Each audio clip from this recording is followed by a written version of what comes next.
राजनीति में एक दूसरे पर आरोप प्रत्यारोप के साथ ही तमाम तरह की बयानबाजी तो आम बात है और चुनाव के समय तो यह चरम सीमा पर रहता है। मगर चंद्रपुर लोकसभा चुनाव में जो देखने को मिल रहा है उसकी शायद कभी किसी ने कल्पना नहीं की होगी।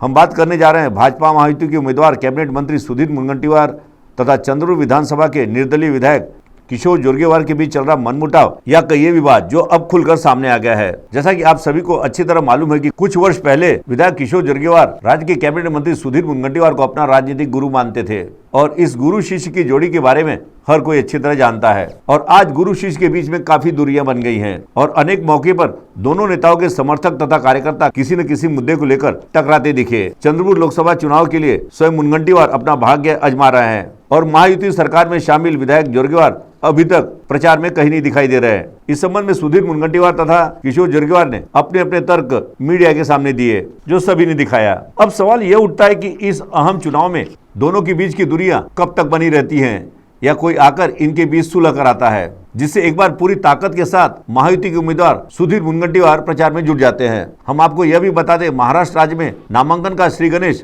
भाजपा महायुति ने चंद्रपुर लोकसभा से ही किया था, जिसमें नामांकन के समय स्वयं राज्य के उप मुख्यमंत्री देवेंद्र फडणवीस, भाजपा प्रदेश अध्यक्ष चंद्रशेखर बावनकुले के साथ अनेक दिग्गज यहाँ पर मौजूद थे और सभी ने मंच से इस चुनाव में सुधीर मुनगंटीवार की भारी जीत की घोषणा की थी। और वहीं दूसरी ओर महायुति सरकार में शामिल विधायक किशोर जोरगेवार अभी भी चुनाव प्रचार से दूरी बनाए हुए हैं। महायुति सरकार के मंत्री सुधीर मुनगंटीवार तथा महायुति में ही शामिल विधायक किशोर जोरगेवार के बीच चल रहा अनबन कहीं ऐसा न हो इस चुनाव में सरदर्द साबित हो। गौरतलब यह भी है कि इस लोकसभा चुनाव के समाप्त होने के कुछ ही महीनों बाद आने वाले महीनों में महाराष्ट्र विधानसभा के भी चुनाव हो सकते हैं। लोकसभा चुनाव पर CTV की विशेष प्रस्तुति।